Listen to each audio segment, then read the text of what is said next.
좋으신 주님의 은총과 평화가 예배 자리에 나온 우리 위에 함께하기를 빕니다. 또 온라인으로 예배드리는 지체들 위에도 주님의 평화와 은총이 함께하기를 빕니다. 지난 주간 또 11월 역대 11월 가장 따뜻했던 주간이었죠. 날씨가 확 바뀌어서 오늘 이렇게 추워졌는데요. 지난 주간들이 선물과 같은 시간이었구나. 늘 기후 위기여서 나쁜 날씨만 우리에게 있는 게 아니라 참 따뜻했던 또 늦게 시작됐던 가을이지요. 9월까지 늦여름이 기승을 부리다가 참 우리에게 선물과도 같은 시간이었습니다. 지난주 목요일은 너무 이렇게 따뜻하고 좋은 날씨인데 교회에만 앉아 있으면 안 되겠다라는 생각이 들어서 점심을 먹고 공원으로 이렇게 자전거를 끌고 나갔습니다. 그래서 성저마을부터 시작해서 후곡마을 쪽으로 이어지는 자전거 길을 따라 이렇게 슬슬 자전거를 비비고 나가는데요. 잘 가꾸어진 이 가로수들, 또 단풍나무, 은행나무, 또 이 상수리나무 이렇게 아름다운 모습들을 이렇게 보았습니다. 경의선 옆길로 난 자전거 길을 따라 교회로 돌아오는 한 8km 정도의 길이었는데요. 참 아름답다라는 생각도 들고 이 좋은 계절이라는 것, 또 이런 이 아름다움을 이렇게 만끽하고 살아간다는 것이 얼마나 큰 은혜인가를 다시금 생각해보는 시간이기도 했습니다. 그러면서도 늘 마음 한곁에는 참 슬픔이 늘 한곁에 있습니다. 하늘은 푸르고 가을 단풍은 아름답지만 인간의 삶은 왜 이리 참 아프고 고통스러울까? 왜 끊이지 않는 사람들의 부르짖음은 잦아들지 않을까? 세상 곳곳에서 자식을 잃은 라헬의 통곡은 이렇게 그치지 않고 언제나 가득할까라는 생각에 이르게 됩니다. 디모데후서 3장에서 바울은 말세의 징조를 열거하고 있습니다. 그래서 말세에는 사람들이 먼저 사랑의 대상을 바꿉니다. 자기를 사랑하고 돈을 사랑하고 쾌락을 더 사랑한다라고 디모데후서에 이야기합니다. 그 결과는 무엇입니까? 무정함, 또 난폭감, 비방이 난무하는 세상입니다. 인간이 된다는 것은 무엇일까? 하나님은 우리를 이 세상 가운데 보내셨는데 인간의 소명은 무엇일까라는 생각을 하게 됩니다. 인간의 소명은 어쩌면 자기를 넘어서는 데 있습니다. 자기 좋을 대로 살지 않는 것이 인간됨의 근본이라는 말입니다. 인간은 참 언제나 자기 중심적으로 살아갑니다. 이는 본능적입니다. 그러나 그런 본능을 넘어선 사람, 자기라는 감옥을 빠져나온 사람, 그가 참 사람이지 않겠습니까? 사람다운 사람을 만날 때 우리 가슴은 저절로 시원해지고 우리의 영혼은 고양됩니다. 사람다운 사람이란 어떤 사람이겠습니까? 기독교는 예수를 가리켜 참 하나님, 참 사람이라고 고백합니다. 물론 이 말은 예수님의 신성과 인성을 강조하기 위한 표현입니다. 그러나 이 고백이야말로 예수는 사람이 도달해야 할 궁극적인 목표임을 암시하는 고백이기도 합니다. 하나님과의 깊은 일치 속에 살면서 세상의 모든 아픔을 부둥켜 안으신 분, 십자가의 죽음을 통해 온 인류를 하나님께 인도하신 분을 가리켜 우리는 길이요 진리요 생명이십니다라고 고백합니다. 예수를 믿는다는 것은 그런 주님을 마음에 품고 살아가는 것이 아니겠습니까? 그것이 참 사람의 길입니다. 우리는 그 길을 잘 걷고 있습니까? 오히려 욕망의 벌판에서 서성거리느라 마땅히 가야 할 목표를 잃어버리고 있는 것은 아닙니까? 예수를 믿는다는 것은 허울뿐이고 자신의 욕망을 하나님처럼 섬기고 살고 있는 것은 아닙니까? 손에 쟁기를 잡은 사람은 뒤를 돌아보면 안 된다는 고 주님은 말씀하셨는데 우리는 표대이신 주님을 까맣게 잊고 사는 것은 아닙니까? 오늘 예수를 믿는 사람들이 너무나 사납고 무정하고 남을 비방하는 일에 열심을 내는 이들이 많은 것은 어찌된 일입니까? 허위 의식을 믿음이라고 착각하기 때문은 아닐까요? 오늘 성서의 본문은 마침내 예수를 따라 예루살렘에 도착한 제자들은 예루살렘 성전을 돌아보았습니다. 유월절을 맞이하면서 예루살렘에 몰려든 수많은 사람들, 그들의 술렁거림과 또 성전이 오랜 세월 지어지면서 갖고 있는 성전의 위용과 화려함 앞에 갈릴리촌에서 살던 제자들의 마음은 얼마나 그 앞에 압도되었겠습니까? 예수께서 영광을 받으실 때 하나는 우편에 하나는 좌편에 앉게 해달라는 그들의 은밀한 욕망은 성전의 이 위용 앞에 다시금 꿈틀거리지 않았겠습니까? 이방의 권세자들과는 달리 너희는 섬기는 자가 되어야 된다라는 예수의 말씀은 까맣게 잊고 말았습니다. 오히려 그들의 마음이 미혹된 것입니다. 미혹이라는 사전적 의미는 마음이 흐려져 무엇에 홀린다라는 뜻입니다. 또 다른 뜻은 정신이 헷갈려서 갈팡질팡 헤맨다라는 뜻입니다. 미혹됨의 뿌리 깊은 곳에서는 은밀한 욕망과 두려움이 자리하고 있습니다. 그 욕망과 두려움에 맞설 힘이 없는 사람들은 흔들리는 마음을 붙잡아줄 어떤 강력한 것을 기대하고 바랍니다. 1차 세계대전에서 대패하고 많은 배상금을 지불했던 독일인들은 자기들을 이끌어줄 강력한 지도자를 기대했습니다. 히틀러는 바로 그런 독일인들의 마음을 파고들어 사람들의 절대적인 지지를 받았습니다. 많은 이들이 영적 신비의 가면을 쓴 종교 지도자들에게 이끌리는 것도 비슷한 이치입니다. 사람들을 미혹하는 이들의 말은 극단적이고 확신에 차 있고 분열적입니다. 그래서 힘있게 느껴집니다. 그런 이들 가운데 대중적 명성을 이용해 사익을 취하는 이들이 있습니다. 그들은 가장 영적인 채 하지만 실상은 극단적인 유물론자들입니다.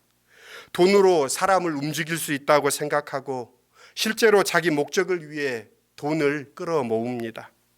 사람들을 미혹하는 이들은 자기에게 속한 이들이 다른 이들과 창조적인 관계를 맺지 못하게 합니다. 자기들에게만 진리가 있다고 가르칩니다.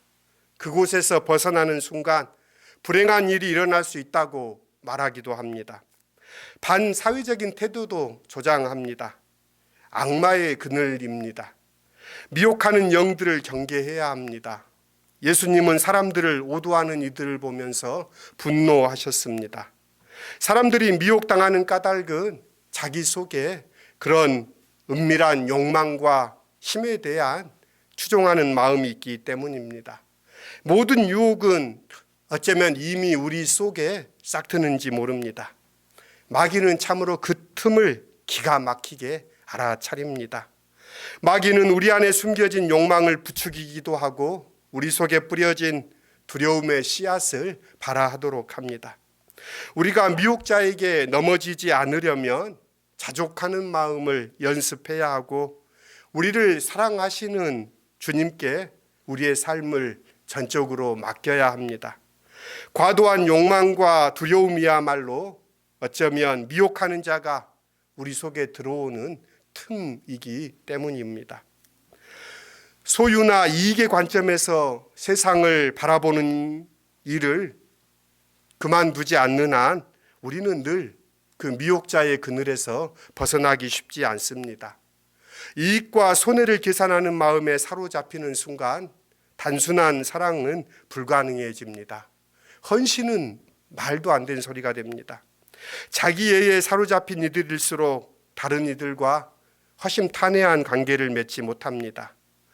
경탄의 능력을 잃어버렸기에 하나님의 아름다움을 알아차리지 못하고 자기에게 몰두하고 있기에 이웃의 신음소리도 듣지 못합니다. 그렇기에 참 사람의 길에서 점점 멀어집니다.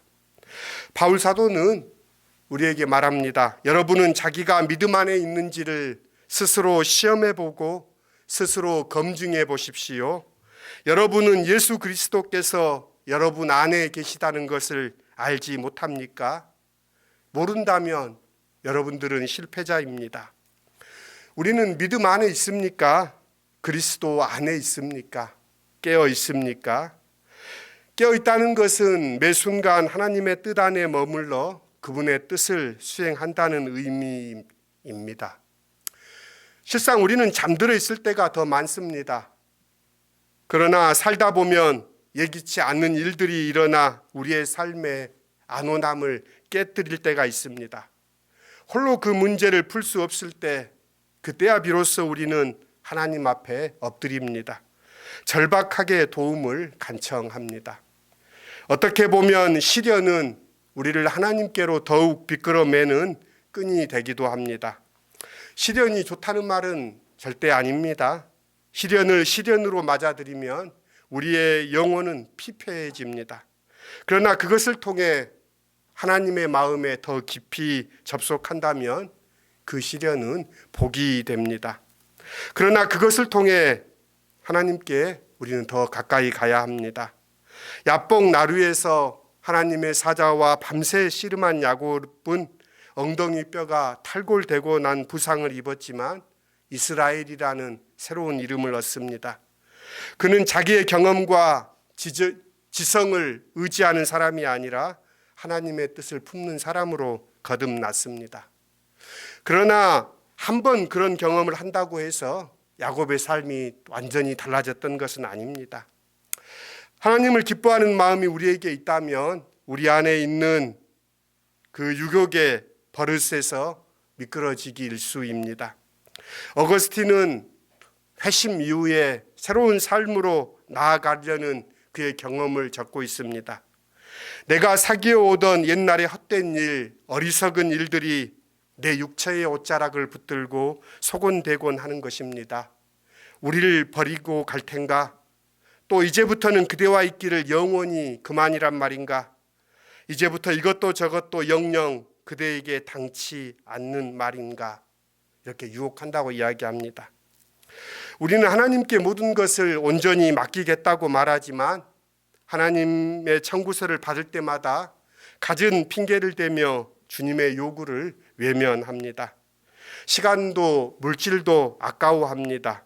이런 일이 반복되면 부끄러움조차도 없어집니다. 이렇게 하여 우리는 참 사람의 길에서 멀어집니다. 제자들은 돌 하나도 돌 위에 남지 않으리라 라는 예수의 말씀을 듣고 그런 일이 언제 있겠습니까? 라고 때에 대해 묻습니다. 교회가 시작되고 나서 한 세대가 더 지난 주 66년에서 70년에 5년에 걸친 팔레스타인에 벌어진 이 유대 전쟁은 오늘 본문 7절에 난리와 난리의 이로 배경이 됩니다. 당시 로마 제국의 지배와 이에 맞선 유대인들의 반란으로 로마에 의한 무력 진압으로 벌어진 전쟁입니다. 유대 전쟁의 결과는 그렇습니다. 유대 남자들 대부분이 학살당하고 예루살렘 성전은 돌 위에 돌 하나도 남지 않을 정도로 철저히 파괴되었고 유대인들은 예루살렘에서 추방되는 것으로 끝납니다. 유대인들이 기대했던 최후의 승리가 아니라 최악의 비극을 그들은 맞게 됩니다. 그렇지만 예수께서는 이 결말을 마지막이라고 하지 않고 재난의 시작이라고 말합니다. 진통은 새 생명의 출산을 하기 위한 고통입니다. 성전 파괴와 유대 공동체의 괴멸을 가져온 유대 전쟁은 하나님이 새롭게 시작하는 구원의 산고라는 의미이기도 합니다. 이 유대 전쟁마저도 20세기 초반에 발발한 세계 1, 2차 대전에 비하면 작은 지역적인 전쟁이었습니다. 인류 역사는 어쩌면 피로 점철된 역사라고 해도 과언이 아닙니다. 금주의 믿음으로 읽는 글에 작별하지 않는다의 일부를 실었습니다. 제주 4.3 사건을 배경으로 하고 있는데요. 이데올로기에 의해 남과 북이 수백만 명의 사상자를 내었던 한국 전쟁은 70년이 지났건만 여전히 아픈 흔적을 남기고 있습니다. 4.3도 그 사건과 연루되어 있습니다. 속숨하라 동굴에서 아버지가 가장 많이 했다는 말이라고 합니다. 제주 방언인 속숨어라의 뜻은 숨을 죽이고 움직이지 말고 아무 소리도 내지 말라. 살아남기 위해서 숨 죽여야 했던 급박했고 두려웠던 상황을 반영합니다. 미친 폭력 앞에 속숨어라는 아버지의 말은 인류 역사의 고통을 고스란히 담아냅니다. 그런 일이 언제 있겠습니까? 라는 제자의 물음에 주님의 말씀은 그런 일은 언제든 일어날 것이고 그 일은 끝이 아니고 시작일 뿐이다 라고 말씀합니다. 그때가 언제인지보다 그때에 미혹되지 않고 믿음을 가지고 있을 수 있겠느냐라고 주님은 오히려 물으십니다. 미혹을 받지 않도록 주의하며 깨어 있어야 할 것을 말씀하십니다. 오늘 성서 일과의 히브리서 본문은 말합니다. 약속하신 이는 미쁘시니 우리가 믿는 도리의 소망을 움직이지 말며 굳게 잡고 서로 돌아보아 사랑과 선행을 격려하며 모이기를 피하는 어떤 사람들의 습관과 같이 하지 말고 오직 권하여 그날이 가까이 옴을 볼수록 더욱 그리하자. 히브리서 13장 23절로 25절 말씀인데요. 하나님은 우리의 연약함을 아십니다. 우리가 두려워하고 속숨어라는 그런 외침 또한 주님은 아십니다. 그런 연약함을 아시기에 주님은 우리를 붙들고 계십니다. 공동체를 통하여 주님은 서로가 서로에게 선물이 되는 그런 사람들이 되기를 원하십니다. 주님은 죄의 유혹에 빠져 완고하게 하지 않도록 서로를 지켜주고 북돋고 곁에 있으라고 우리를 부르셨습니다. 모두가 끝이라고 술렁거리는 혼란 속에서도 흔들리지 말고 두려워하지 말며 각자에게 주어진 주님의 소명을 따라 살아가야 할 이유입니다.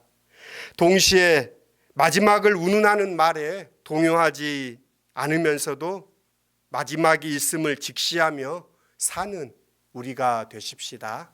주님은 그런 우리를 부르셨습니다. 설교를 맺습니다. 내일에 대한 불안과 두려움은 확실한 무언가를 늘 우리에게 갈망하게 합니다. 그러나 하나님 외에 무엇이 확실하겠습니까? 힘 있는 사람, 큰 재산이 우리를 지켜줄 것처럼 생각되지만 그것은 우리를 미혹할 뿐입니다. 자기라는 중심성을 벗어나 하나님의 뜻 안에 머무셨던 예수를 따르고 있으십니까? 현실은 어렵지만 그 현실을 직시하고 오늘을 살아가야 할 우리에게 주님은 끝은 아니다, 시작이다라고 말씀하십니다.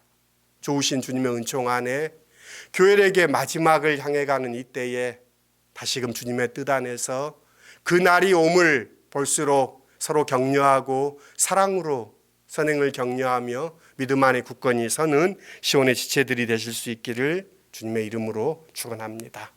좋으신 주님이 우리와 함께 하십니다. 그 하나님을 믿고 이 한 주간도 주님과 동행하시는 우리 모두가 되기를 빕니다. 함께 거듭의 기도 드리십시다. 시작과 끝이 되시는 주님, 불확실한 내일은 우리에게 늘 불안과 두려움을 불러일으킵니다. 미래를 대비해야 한다는 사람들의 말에 불안을 늘 내면화하며 살아갑니다. 그러나 주님, 아브라함을 이끌어내시어 밤하늘의 별들을 보이시며 두려워 말라는 하나님의 음성을 듣습니다. 끝이 아니다는 주님의 말씀은 아직 우리에게 시간이 남아있다는 소망의 말씀입니다. 오늘 그리고 지금 여기에서 주님이 허락하신 사람들과 마음 다해 살게 해 주십시오. 사랑을 배우게 해 주십시오. 예수님의 이름으로 기도드립니다. 아멘.